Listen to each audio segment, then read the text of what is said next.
The darkness of space pressed against the observation window of the Valorian warship, Eternal Guardian.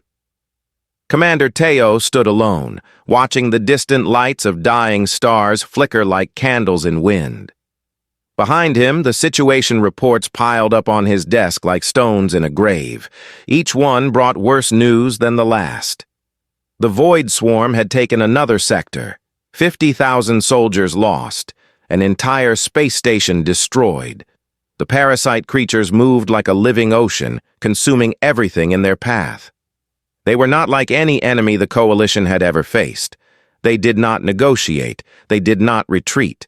They simply spread, multiplied, and consumed. Teo had served in the Coalition military for 43 years. He had fought wars, negotiated peace, and managed crises. But nothing had prepared him for this. The swarm seemed to grow stronger every day, while the Coalition grew weaker. The ancient species that had ruled the galaxy for millions of years were falling one by one. In the past month alone, 3 worlds had been lost. The Valorian people were evacuating their core territories.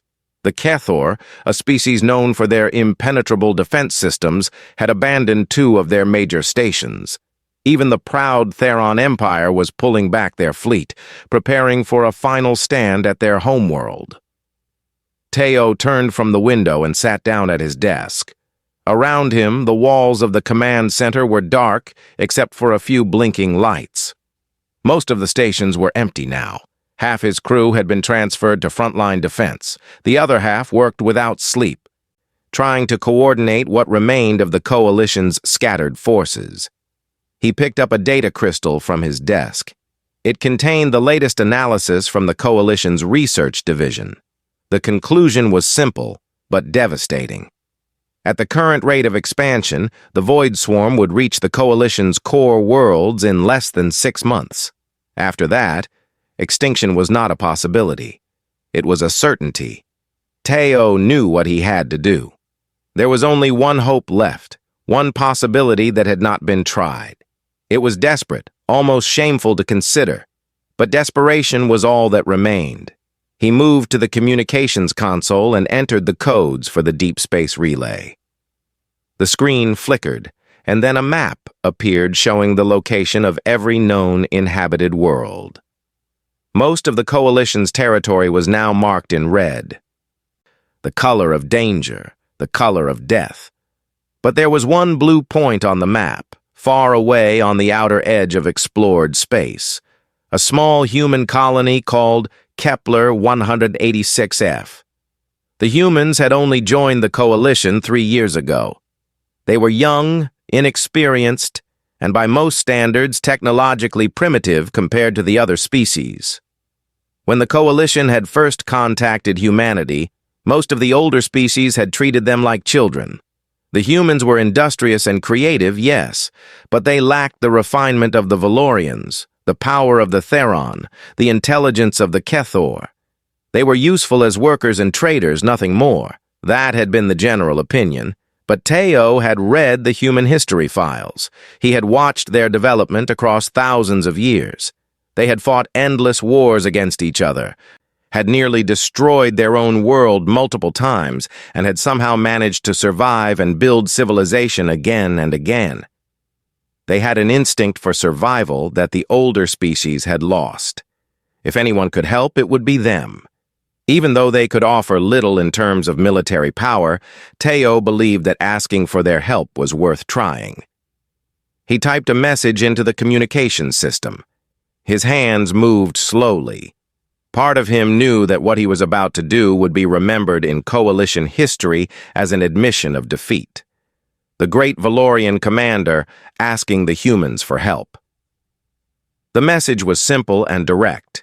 He explained the situation. He described the threat of the Void Swarm.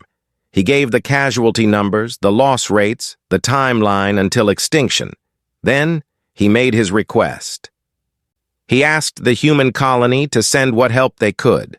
A few ships, perhaps. Whatever soldiers they could spare. Supplies if they had them. Any assistance at all would make a difference.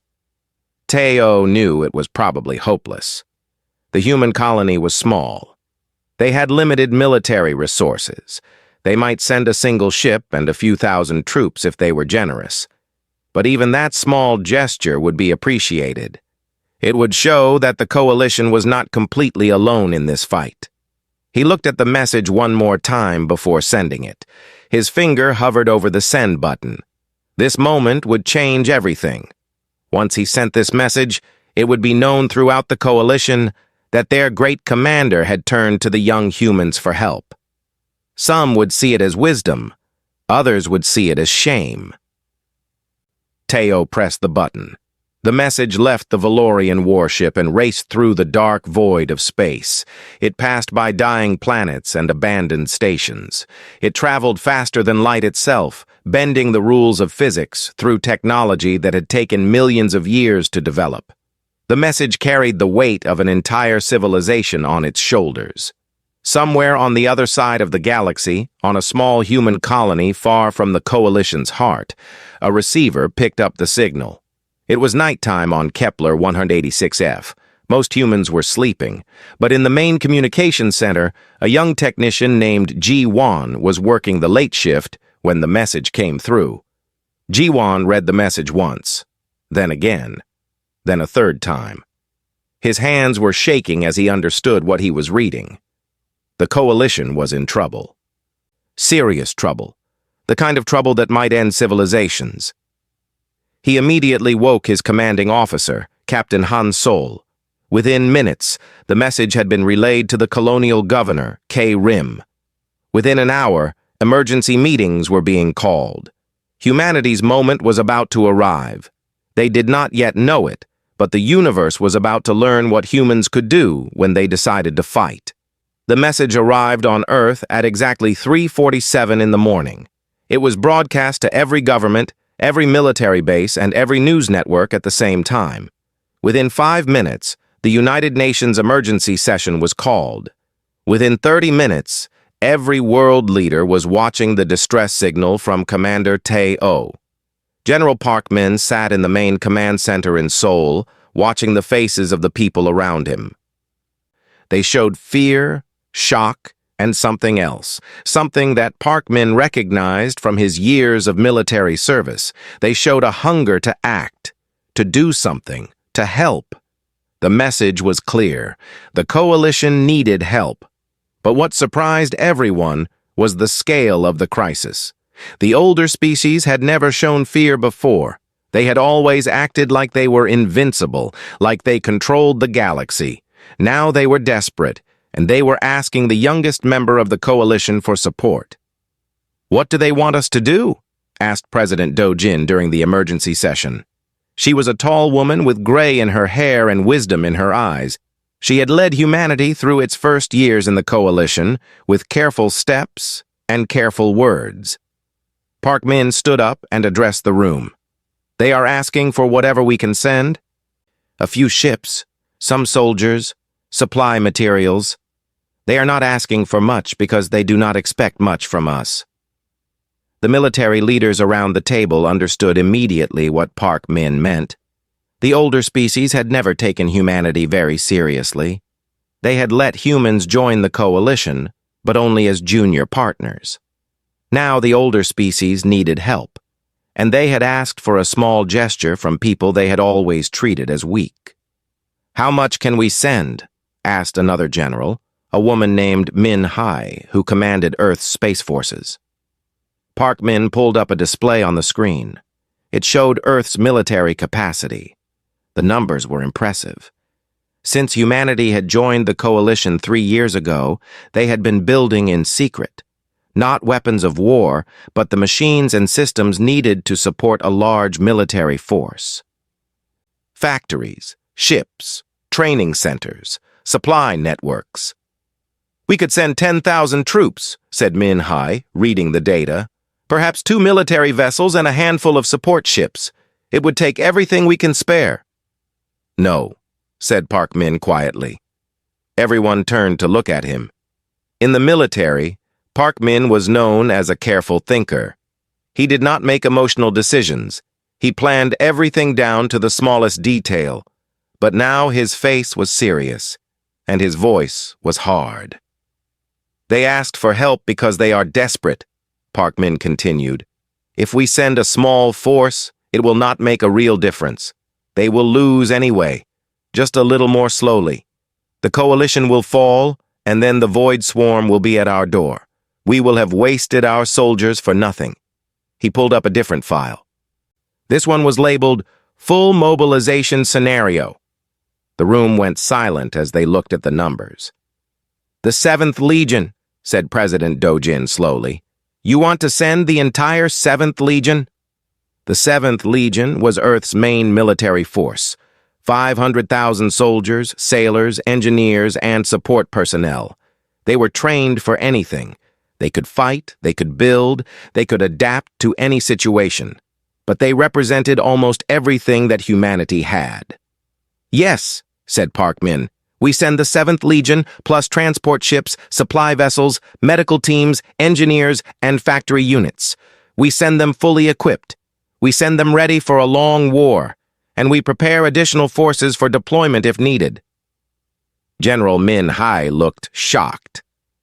That is everything we have. If something happens to Earth while the Legion is away, nothing will happen to Earth, Park Min said firmly.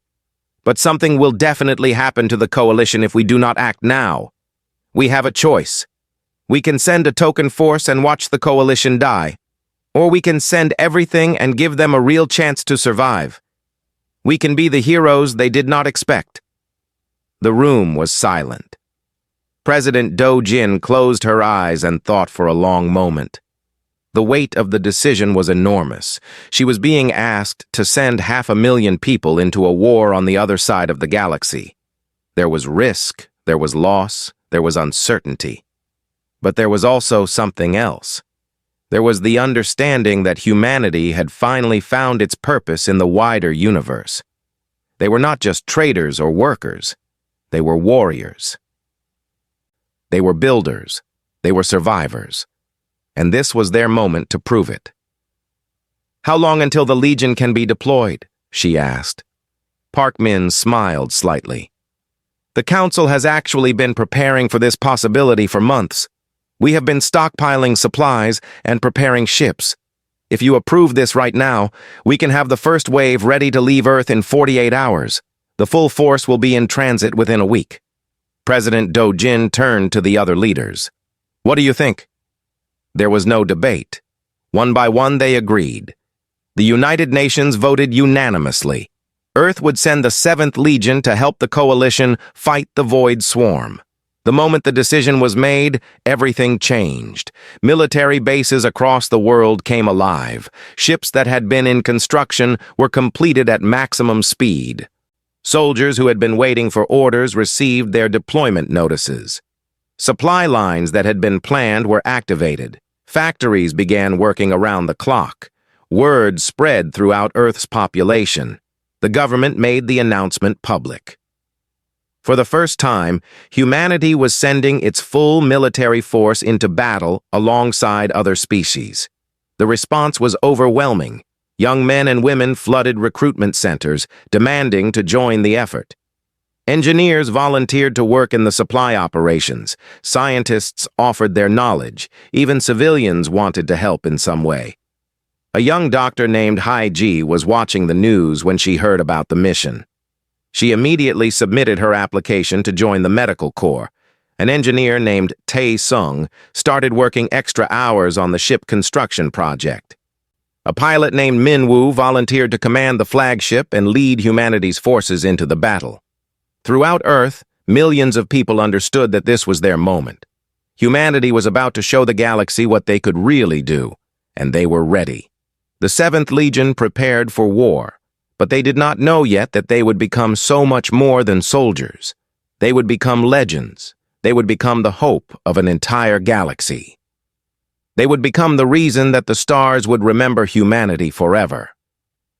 The human fleet emerged from faster-than-light space like a sudden storm breaking through clear skies. Captain Min-woo stood on the bridge of the flagship Seoul's Defiance and watched the sensors as they updated with the real universe around them. The ship hummed with power beneath his feet. Around him, 500,000 soldiers were ready for war. On the view screen ahead, the Valorian fleet appeared like ghosts. Their ships were damaged. Many were simply floating, unable to move. Some were burning. The Void Swarm had done terrible things to the Coalition's navy.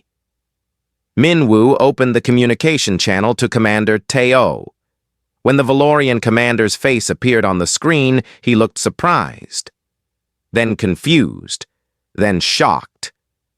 "What is this?" Teo asked, staring at the readings from the human fleet.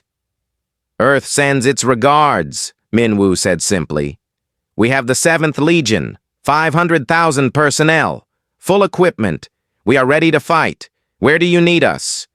For a moment, Teo could not speak. He looked at the sensor readings again, then at Minwu, then back at the readings. The human fleet was enormous. It was far larger than anything the Coalition had expected. It was larger than anything the Coalition had dared to hope for. "This is impossible," Teo said slowly. "You sent an entire military legion, your entire military force?" "We sent what our people wanted to send," Minwu replied. "When one of our allies calls for help, we answer, with everything we have. That is what friends do."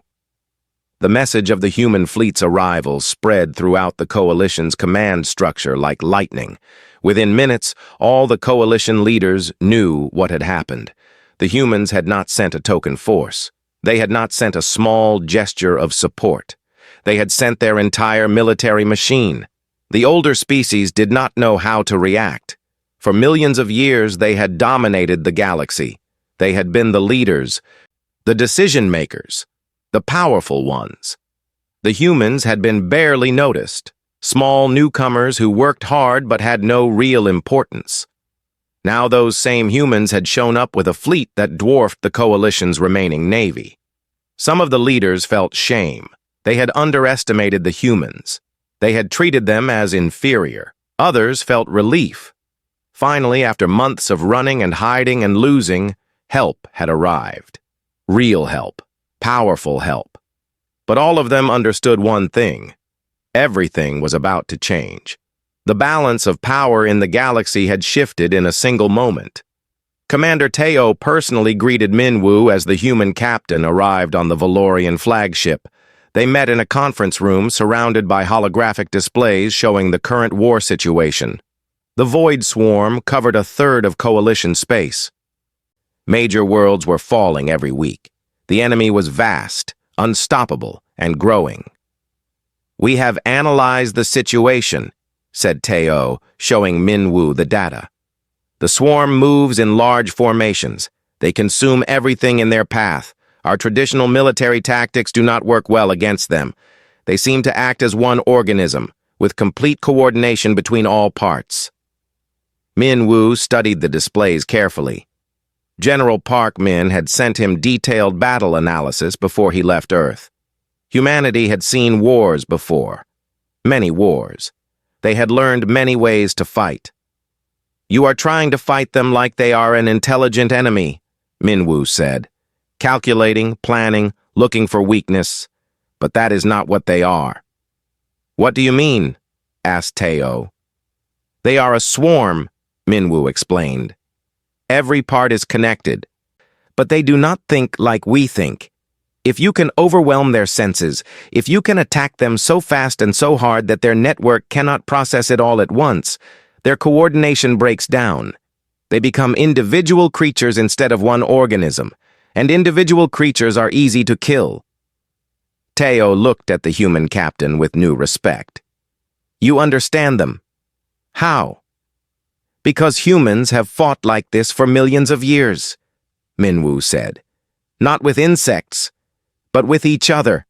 We learned that overwhelming force, speed, and aggression work better than careful strategy when fighting a distributed enemy.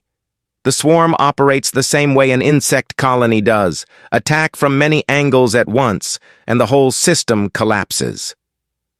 Over the next week, Minwu and his team coordinated with the Coalition command structure. The human military tactics were different from anything the Coalition had ever used.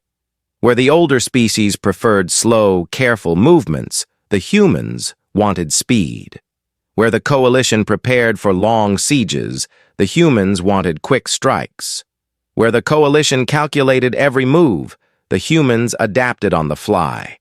Some of the coalition commanders were nervous about these new tactics, but they had no choice. Their own strategies had failed. They were desperate enough to try anything. As the human fleet spread out through coalition space, the Void Swarm began to encounter them, and the swarm began to die. The humans attacked with vicious speed. When a swarm cluster attacked a human position, they did not retreat. They pushed forward, hitting the enemy with overwhelming force from multiple directions. They did not wait for backup. They did not ask permission. They simply fought with intensity that the coalition had never seen before. In the first battle, a human strike team led by a soldier named Q1 destroyed 3 swarm formations in a single day. The coalition generals watched in amazement. What would have taken them a week of careful planning took the humans a few hours of brutal action. News of the human victories spread through the coalition. Morale, which had been dying for months, suddenly came alive again. There was hope, real hope. The humans could fight. They could win. They could actually defeat the swarm. But the humans paid a price. In that first week, 3,000 human soldiers died. Many more were wounded. The battles were not easy victories. They were hard-fought, violent, and costly. Yet the humans kept fighting. They did not slow down. They did not pull back. When one soldier fell, another stepped up to take their place. The 7th Legion showed the coalition something that the older species had forgotten. They showed them what determination looked like, what sacrifice looked like, what it meant to fight for something important. As the human reinforcements spread through coalition space, the impossible began to happen. The Void Swarm's advance slowed. Worlds that had seemed lost were retaken. Stations that had been abandoned were reoccupied. The tide of war, which had been flowing in favor of the parasite creatures, began to turn. And everyone in the coalition understood that they owed this change to the humans, the young species that they had underestimated, the species that had answered the call with everything they had. The war against the Void Swarm was becoming something that the coalition had never experienced before. It was not elegant, it was not calculated. It was raw, brutal, and effective. Human military strategy was simple compared to coalition tactics. Instead of trying to understand the swarm's nature and exploit weakness, humans simply attacked from every direction with overwhelming force. They sent wave after wave of soldiers, ships, and weapons until the enemy could not function anymore.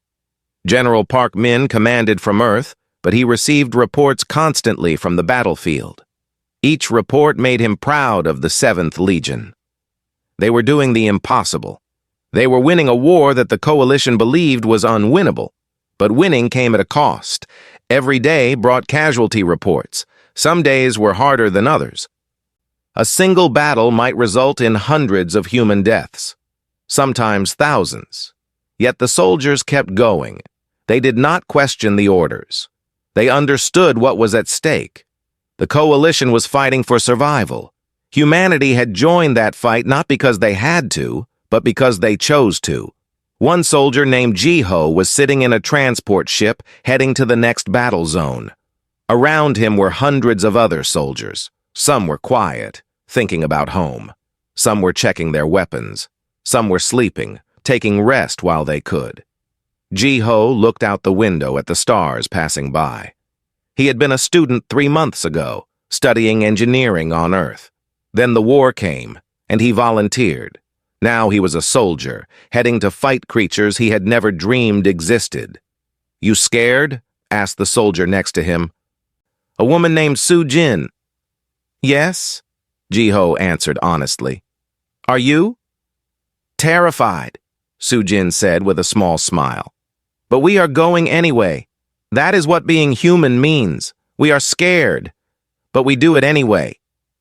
The transport landed on a damaged coalition world called Valorian 7.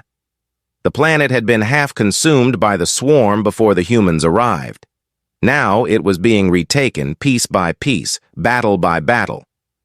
Jiho and his unit engaged with swarm creatures within hours of landing. The creatures were horrifying. They were part organic, part mechanical, all hunger. They moved with terrible speed and attacked without mercy. But the human soldiers moved faster. They had trained together, fought together, and trusted each other completely. When one soldier fell, the others covered the gap. When the enemy pushed forward, the humans pushed back harder. They did not think about winning. They thought about survival. They thought about protecting the person next to them. By the end of the day, Jiho was covered in blood and dirt. 3 of his friends were dead, but the swarm formation in their sector had been destroyed. That night, Jiho sat with Sujin and tried to process what he had experienced. The violence, the death, the fear, but also something else. A sense of purpose. He was part of something bigger than himself. "Why do you think we are winning?" Sujin asked. Jiho thought about it. "Because we do not give up. Because we hit harder than they expect, because there are so many of us." "No," said Sujin. "We are winning because of something else. We are winning because humans care about each other. We are willing to die for the person next to us. The swarm does not understand that. They only understand hunger and consumption. We understand sacrifice."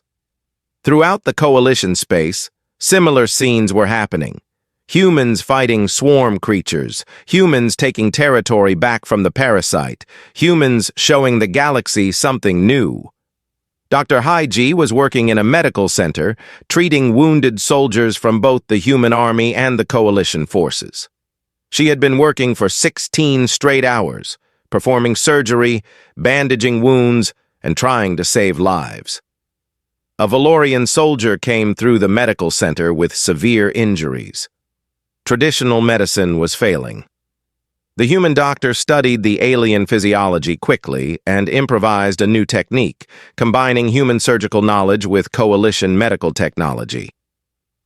The Valorian soldier survived. Dr. Haiji realized something important. Humans were not just better at warfare. Humans were adaptable at everything. They could think on their feet. They could improvise. They could combine old knowledge with new situations and create solutions that had never existed before. This was what had made humans survive on Earth for so long. The ability to adapt, the ability to solve problems, the ability to never give up. As the weeks turned into months, the Void Swarm's territory shrank dramatically. What had been a third of coalition space became a quarter, then an eighth. The parasite creatures were being driven back toward the deep void of space. Commander Teo called a meeting with the human leadership. General Parkmin attended via communication link from Earth. Captain Min Wu attended in person at the coalition headquarters. "Your people have done something remarkable," Teo said to Min Wu. "They have beaten an enemy we thought was unbeatable. But I must ask you, why? Why did Earth send so many soldiers? Why risk so much for the coalition?" Min Wu sat back and thought carefully about the answer. "Because that is who humans are. We are a species that has learned survival from fighting each other for thousands of years. But we have also learned something more important. We have learned that survival means protecting others, not just ourselves." "That is a philosophy," said Teo. "But it is an expensive one. You have lost 20,000 soldiers. You have spent resources that will take years to replace. How do you justify that to your people?" "Easily," said Parkmin, speaking through the communication link. "We tell them the truth. We told them this was a war worth fighting. We told them their sacrifice would mean the survival of an entire civilization, and they accepted it. Because humans understand the value of sacrifice. We have done it for each other for our entire existence." The meeting ended with a new understanding between the coalition and humanity. The older species finally understood that they had not just hired a military force. They had made allies with a species that would stand beside them through anything. As the days passed, the void swarm was pushed further and further back. Victory was no longer just a possibility. It was becoming inevitable. The coalition would survive, and humanity would be remembered forever as the species that saved them. The war had been going on for 11 months when the coalition leadership requested an emergency meeting with the human command staff. Captain Min Woo and General Park Min, attending together through secure communication channels, expected to hear about the next phase of military operations. Instead, they found themselves facing a room full of confused and shocked alien leaders. "We need to understand something," said the Kether commander, whose name was difficult for humans to pronounce. "The military data we are seeing, the capacity analysis, the reserve forces, is this information correct?" Min Woo exchanged a glance with Park Min. "Yes, it is correct. What specifically are you asking about?" "According to these files, Earth can field 10 more legions like the 7th, said another coalition leader. 10 groups of 500,000 soldiers each. You have not mentioned this capacity at all. You have not offered these additional forces." The room went silent. The reality of what had been said hung in the air like a heavy fog. Park Min spoke carefully. "We sent the 7th Legion because you asked for help. We believed that would be enough, and it has been enough. The Void Swarm is being defeated. Coalition worlds are being retaken. The war is being won." "But you could have sent more," said Teo, the Valorian commander who had made the original call for help. "You could have sent an even larger force. You could have ended this war in half the time. Instead, you sent a measured response." "Why?" Minwoo leaned forward. "Because we are not a warlike species in the way you are thinking. We do not wage war for power. We do not seek conquest. We sent what we believed was necessary to win. We sent soldiers who were willing to sacrifice. We did not send our entire military machine to prove a point or to dominate. We sent what was needed." "But now that we know you have this capacity," said the Kethor commander, "everything has changed. The balance of power in the coalition is not what we thought it was. The humans are not junior partners. You are a major power. You are perhaps the major power in the coalition." The coalition leaders began to argue among themselves. Some saw human military capacity as a threat. Others saw it as a blessing. Some wanted to ask for more forces to end the war faster. Others worried about what would happen to the coalition's political structure once humans had proven themselves so powerful. Through this meeting, Min Woo and Park Min said very little. They let the coalition leaders work through their feelings and realizations on their own. Finally, Teo raised his hand for silence. "I have a question for the human commanders. What does Earth want in return for this assistance? What price are you charging for the 7th Legion? For the sacrifice of your soldiers? For the resources you have expended?" Park Min smiled slightly. "We are not charging a price. We are not asking for anything except one thing. We want to be treated as equals in the coalition, not as juniors, not as subordinates, as equals, full partnership in decision-making, full representation in leadership." "That is all?" asked the Kethor commander, surprised.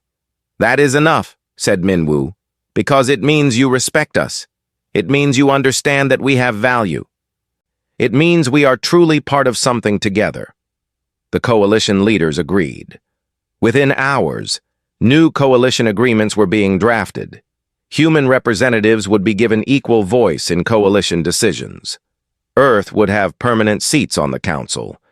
Humanity would be recognized as a major power in the galaxy. But the war still needed to be won. The final swarm stronghold was located in a dense asteroid field on the edge of coalition space. The creatures had retreated there, consolidating their forces for one last stand. The human military intelligence, led by a brilliant strategist named Kang Su, had determined that this would be the final battle. The 7th Legion was battered but unbroken. They had lost 45,000 soldiers. but they had also destroyed more swarm creatures than any other force in the galaxy. They were the most experienced, most effective fighting force that the Coalition possessed. Captain Minwoo made the final decision. The 7th Legion would assault the stronghold directly. They would not wait for backup. They would not hesitate. They would end this war. The assault began on a clear, cold day in space. Thousands of human ships advanced toward the asteroid field. They did not move in careful formations. They moved like a flood, overwhelming everything in their path. The Void Swarm came out to meet them. Millions of creatures poured from the asteroids. It looked impossible. It looked like the humans were about to be crushed under the weight of the swarm's numbers. But then the humans did something that the Coalition had learned to expect. They attacked. The battle lasted for 18 hours. It was the largest military engagement in Coalition history. By the end, the asteroid field was silent. The swarm stronghold had been destroyed. The remaining swarm creatures were scattered, leaderless, heading back into deep space. The war was over. When the final report came through, Captain Minwoo was standing on the bridge of the Soul's Defiance, staring out at the destroyed asteroid field. The human flagship had taken heavy damage. 1/3 of the crew was dead or wounded. But they had won. A message came through from Earth. It was from General Park Min. "Bring our soldiers home," the message said simply. "They have done enough. They have done more than enough. Now they rest." Minwoo ordered the human fleet to prepare for the journey back to Coalition territory. The wounded would receive medical treatment. The dead would be honored. The survivors would be recognized as heroes. The Coalition leadership gathered to watch the human fleet prepare to leave the combat zone. They realized, watching these soldiers who had suffered so much for their cause, that they were seeing something rare and precious. They were seeing true courage, true sacrifice, true honor. And they understood that humanity had changed the galaxy forever. As the human ships began their journey home, celebrations erupted across Coalition space. The Void Swarm was defeated. The Coalition would survive. And they owed everything to the species that everyone had once underestimated. The humans had proven themselves to be something special, something unique, something that the galaxy would never forget.